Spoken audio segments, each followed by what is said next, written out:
Kitchen ओटा सकाळी clean केला नव्हता, स्वयंपाक वगैरे आवरलं आणि जेवण केले. थोडीशी तब्येत नरम गरम असल्यामुळे गोळ्या खाऊन झोपलेले होते, त्यामुळं किचन ओटा क्लीन करायचा राहिलेला. तर आता सगळ्यात आधी किचन ओटा क्लीन करून घेते, कारण की किचन ओटा जर क्लीन नसेल तर कुठलंच काम करायला नको वाटतं. आणि किचन ओट्याचा पसारा बघितला तर आपल्याला पण खूप आळस वगैरे येतो बघा. त्यामुळं किचन ओटा, किचनची शेगडी जी असेल ती स्वच्छ असली की आपल्याला कुठल्याही कामाला उत्साह येतो. त्यामुळं आधी सगळ्यात आधी आणि थोडाच वेळ लागतो, एक 10 मिनटात म्हणजे क्लीन होतं. कारण की आपण वेळच्या वेळी स्वच्छ केलं की एवढं घाण होत नाही. तर बघू शकता सकाळी मी एकदा पुसलेलं होतं, परत स्वयंपाक केला, चपात्या वगैरे केल्या, त्यानंतर पुसलं नव्हतं. खरं लक्षात लगेच केवढ्यात क्लीन झाला. पण तशाच किचन ओट्यावर जर आपण कोणतेही काम स्वयंपाक वगैरे करायचं म्हटलं तर खूप म्हणजे कंटाळा येतो. आता मी चहा बनवणार आहे आधी, कारण चहा घेतल्याशिवाय बाकीची कामं काय करू वाटत नाही. त्यामुळे आधी चहा बनवणार, मग बाकीचं. श्री स्वामी समर्थ. शुभ दुपार सर्वांना. आणि आजच्या व्हिडिओमध्ये तुमचे स्वागत आहे. आजच्या व्हिडिओची सुरुवात दुपारी होत आहे. बस की तुला काय केलं तुम्ही? आणि मैत्रिणींनो, आज मला कशाच हुरूप आले माहिती आहे. चहा आपण रोज तोच बनवतो. आज आपण रजवाडी चहा बनवून बघायचा आहे. मला पण असं नवीन नवीन ट्राय करायला खूप आवडतं. तर मी पण आमच्यात सारखी सिरियल चालू असते, तारक मेहता का उलटा चष्मा, आणि त्यात सारखं जेठालाल असतं ते म्हणत असतात बघा की रजवाडी चहा, रजवाडी चहा. तर तो कसा असतो मला खूप उत्सुकता होती, कसा असतो, काय असतो. तर मी थोडीशी त्याच्याबद्दल माहिती घेतलेली आहे आणि आपण आज तो चहा बनवायचा आहे. आता कसा लागतो, काय लागतो ते आता पिल्यानंतरच कळणार. मी पण पहिल्यांदाच पिणार आहे तो चहा. आणि तो चहा 2 प्रकारे करतात, म्हणजे मसाला वापरून पण करतात आणि प्लेन पण करतात. पण आपल्या घरात आता जे मसाल्याचं साहित्य उपलब्ध आहे ते घालून आपण बनवूया. चला, कसा वाटतो चहा ते नक्की कळवा. आणि भयंकर ऊन आमच्या इकडं पडलेलं आहे. इथं बघू शकता खिडकी आमची इथं आहे, तर चेहऱ्यावर किती माझ्या ऊन येत आहे. भरपूर ऊन पडलेलं आहे, काय विचाराय नको. आणि आमच्या इथं आता ग्रामपंचायतीचं निवडणूक उद्याला आहे. निवडणूक आहेत उद्या ग्रामपंचायतीच्या. त्यासाठी श्रीला आज अर्धी शाळा होती, उद्या पण सगळे शिक्षक आहेत ते तिकडंच जाणार आहेत. त्यामुळं श्री घरात आहे. आत्ता झोपून उठलाय, मी पण थोडा वेळ झोपलेली. आणि सकाळपासून म्हणत होते चहा बनवायचा. म्हटलं आता दुपारी काही नको. तर आता 3-3:30 वाजता, सकाळीच बनवणार होते मी चहा. आता 3-3:30 वाजलेले आहेत आणि म्हटलं आता चहा थोडा घेऊया, बाकीच्या कामांना सुरुवात करायची. अजून भांडी पडलेली आहेत ती मांडायची आहेत, म्हणजे घासून ठेवलेले आहेत पण मांडायचे आहेत. कपडे वगैरे घडी घालायचे आहेत. आता हे येतील आज संध्याकाळी 12 नंतर डोंगर सोडतात ते, म्हणजे मंगळवार शुक्रवार डोंगर सोडत नाहीत. 12 नंतर मग कसं शनिवार लागतो मग डोंगर सोडणार ते. चला, आणि शॉर्ट व्हिडिओ पण मी अपलोड केलेले आहेत, कॉमेडी व्हिडिओ आहेत. कसे वाटतात तुम्हाला ते नक्की सांगा. आणि आवडत असतील तर लाईक करा, बघितलं नसतील तर जाऊन बघा. खूप छान व्हिडिओ आहेत, कॉमेडी व्हिडिओ पण मस्तच आहेत. असा करतो तिकडे जातो, कॅमेऱ्यात ये म्हटलं तर येत नाही. कुठं आहेस? कुठं आहेस? ही की सिरियल चालू आहे आमच्यात. लपून बसलाय. असं असतं मुलांचं मुद्दामनं. आणि हा काय बारका नाही, आता जवळजवळ 9वीला आहे तरी सुद्धा अजून म्हणजे त्याचा बालिशपणा काय जात नाही. लहान असताना तर पिडतच होता, पण अजून पण पिडत. मला चहा दे. ऐकायचं या मावशांना.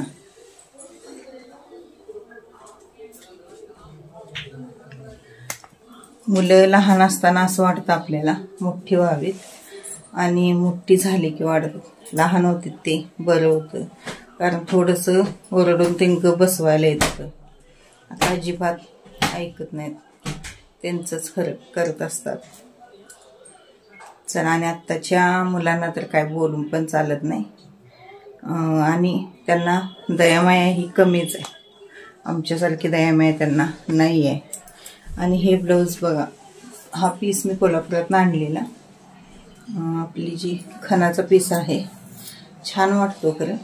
कशावर पण हिरव्या साडीवर वगैरे घालता येतो म्हणून मी शिवलेला आहे. छान वाटतो खरं. खरं फुल्लं काय मी नाही शिवला, कारण की फुल्लं शिवलं की खूप गरम होतं उन्हाळ्यात वगैरे, ते घालू वाटत नाही. या साडीवरचा जो ब्लाऊज होता तो खराब झाला, असं खिसलेलं आहे ते कापड. ते कापड जास्त वेळ असं म्हणजे हे राहत नाही, ते कापड असं एकदम धागे वगैरे निघतात, खिसतात, असलं कापड होतं. चला रेसिपीला सुरुवात करूया. हातासरशी ही भांडीसुद्धा वर डब मारून घेते. एकदा राहिली की राहतात. आणि फरशी वगैरे मी आत्ता पुसणार आहे, सकाळपासून काय पुसले नाही. आत्ता माझं हातपाय वगैरे स्वच्छ धुतले, जरासं विश्रांती घेतलेली होती, त्यामुळं झोपलेले, त्यामुळं उठून म्हणलं हातपाय स्वच्छ धुवून माझं पहिलं आवरलं. आपण स्वतः फ्रेश झालो की कामाला हे कुठल्या उत्साह येतो. त्यामुळं फ्रेश झाल्यानंतर म्हणजे भांडी होती ती सगळी मांडून घेऊया म्हटलं. अजून पण 1-2 ताटं आहेत मी आणि श्रीने जेवलेली घासायची, पण ती काय आता चहाची आणि ती एकदमच घासणार. आधी चहा बनवणार, चहा पिणार, मग पुढचं कुठलं काम असेल त्याला उत्साह एकदम येतो बघा आपल्याला. चहा बनवल्यावर तर चहा करून पिते, आणि त्यानंतर मग बाकीची घरातली अजून थोडीशी भांडी आहेत, थोडीशी झाली की 2 ताटं आहेत, ते घासायची. मग फरशी पुसून घ्यायचे, सगळं लुटून काढते आणि मग फरशी जरा पुसून घेते. कारण फरशी 1-2 दिवसात नाही एकदा तर पुसली की जरा घरात फ्रेश वाटतं. आधी ह्या चहा करते, चहा पिते म्हणजे थोडासा उत्साह जास्त येतो. चहामुळे एनर्जी खूप चांगली येते. मला तर चहा प्रचंड आवडतो. सकाळी 2 वेळा आणि संध्याकाळी 1 वेळा घासणं पाहिजेच.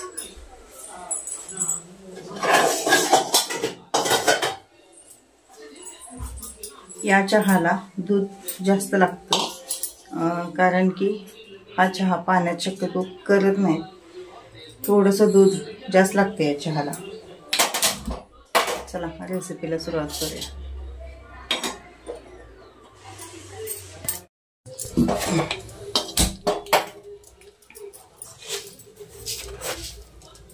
ही 2 चमचे आपण साखर घालायची यामध्ये. याचा आपल्याला कॅरेमल तयार करून घ्यायचं आहे. थोडंसं पाणी घालायचं, थोडंसं घालायचं, जास्त नाही. आणि आपल्याला एकसारखं हलवून घ्यायचं.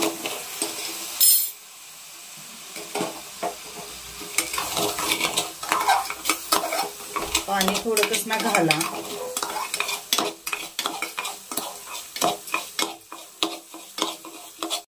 ही प्रोसेस एकदम मंद गॅसवर करायची. गॅस अजिबात वाढवायचा नाही, नाही तर करपून जाणार. लक्षात मंद गॅसवरच हे सगळं आपल्याला असं हे करून घ्यायचं. साखर मेल्ट करून घ्यायची, म्हणजे आपल्याला कॅरेमल साखरचं तयार करून घ्यायचं आहे. या चहाचं हेच वैशिष्ट्य आहे. हे कॅरेमलपासून ही चहा बनवली जाते, हे मेन वैशिष्ट्य आहे.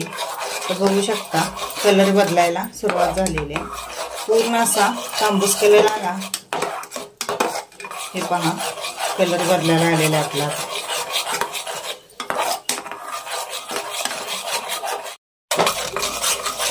आता आपलं कॅरेमल झालेलं आहे तयार. आपण यामध्ये पाणी थोडंसं घालायचं, थोडंसं घालायचं आहे पाणी. तुम्हाला हे घट्ट वाटत असणार आहे आता, पण हे जसं जसं पाणी उकळेल तसं ते पूर्ण वितळून जाते. चला आपण आता यामध्ये साखर आणि बाकीचे जिन्नस ॲड करूया. चहा पावडर घातलेला आहे मी. 2च कप चहा करणार आहे, जास्त नाही.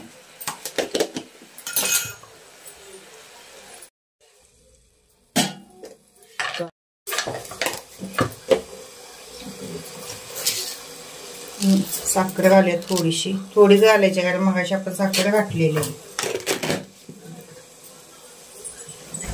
थोडासा वेलदोडा आणि आलं घेतलेलं आहे मी थोडंसं. आपण स्मॅश करायचं.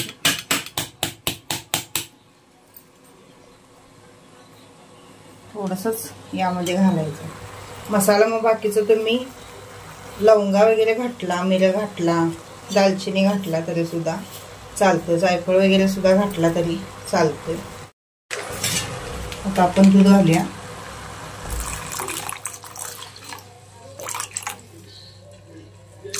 या चहाला कलर थोडासा असा लालसरच येतो.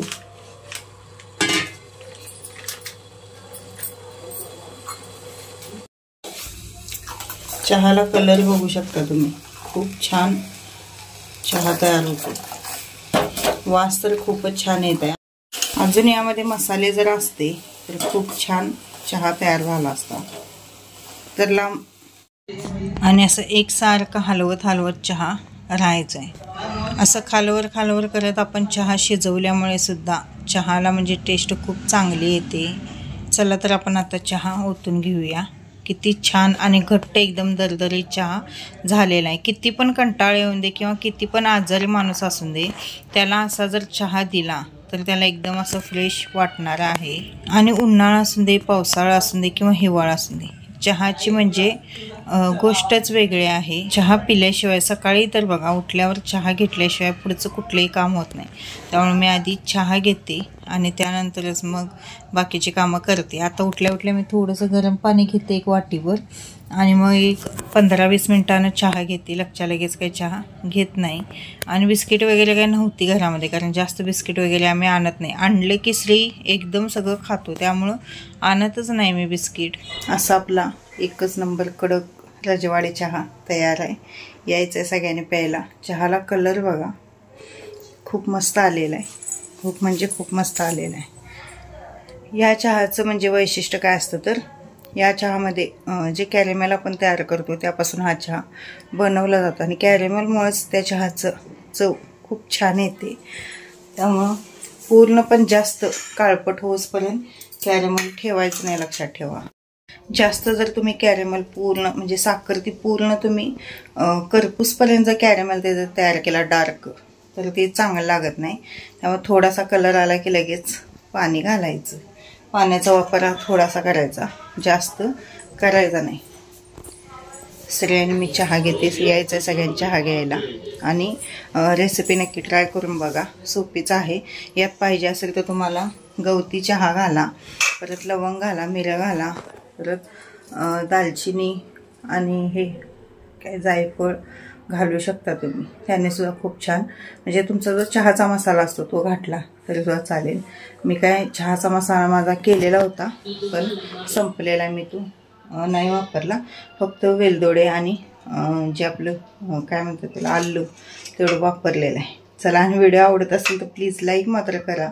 लाईक आणि कमेंट करत जावा, कारण तुमच्या लाईक कमेंट माझ्यासाठी खूप महत्त्वाचं. चहा घेतला आणि पुढच्या कामांना सुरुवात केली. सगळ्यात आधी घर स्वच्छ लोटून काढलं. लोटून काढल्याशिवाय मी फरशी पुसत नाही बघा, कारण बारीक बारीक जी रेती असते ती व्यवस्थित म्हणजे पुसता येत नाही. आणि ज्यावेळी आपण पुसतो त्यावेळी ती सगळीकडे पसरली जाते. त्यामुळे पहिला स्वच्छ सगळं कानाकोपऱ्यात लोटून काढायचं आणि त्यानंतरच मग फरशी पुसायची. आता फरशी पुसायला मी मॉप वगैरे काही वापरत नाही. मी असं हातानेच टॉवेल केलेला आहे मी आणि त्या टॉवेलनेच पुसते, कारण मला ते मॉपनं व्यवस्थित निघत नाही म्हणून नकोच वाटतं. आज संध्याकाळची फरशी पुसलेली आहे मी. संध्याकाळी म्हणजे 5-5:30 वाजलेले आहेत आता. आणि आत्ता फरशी पुसली. खरं छान वाटतं फरशी पुसलं की. आणि चष्म्याशिवाय मला काहीही आता दिसना झालेलं आहे. जास्त मोबाईलचा वापर झाला की चष्मा, मोबाईल आणि शिलाई, त्यामुळे मला डोळ्याची नजरे खूप कमी आलेल्या आहे. आता दाखवून राहिला हा घालून सुद्धा मला व्यवस्थित दिसना झालेला आहे, कारण डोळे चेक करून 2-3 वर्ष झाले असतील. आता चेक परत करावेच लागणार आहेत, कारण की नाहीतर मग जास्त नंबर वाढणार. याच्यापेक्षा डोळे चेक. आणि कसं होतं डोळ्यांना म्हणजे दिसणं हे व्यवस्थित पाहिजे आणि मेन डोळेच महत्त्वाचे आहेत. बाकीचा एखादा हात नसला पाय नसला चालतो, पण डोळे खूप महत्त्वाचे आहेत. त्यामुळं डोळ्यांची नजर ही खूप महत्त्वाची आहे. डोळे माझे पण दाखवायला पाहिजे, त्यांचे पण दाखवावे. यांचा तर चष्मा किती दिवस झालं मोडलेलाच आहे, पण हे खूप दुर्लक्ष करतात. सगळ्या गोष्टी त्यांना सांगायला लागते, जावा दवाखान्यात जावा म्हणून. स्वतः काही जाणार नाहीत. आता तिने पण आणि मी पण दोघे एकदमच दाखवून येणार आणि चष्मा हा करावा लागणार आहे. हा चष्मा आहे तो 1300 रुपयाचा आहे, म्हणजे एकाचा 1300 रुपयाचा, त्यांचा 1300चा, माझा 1300चा, 2600 रुपयाचा चष्मा दोन केलेलं होतं. पण करून 2-3 वर्ष झाली त्यामुळे आता कमी दिसायला आलं त्यातनं. आणि फायबरचा आहे, काचेचा नाही आहे. चला व्हिडिओ पोच करते तुमच्यापर्यंत.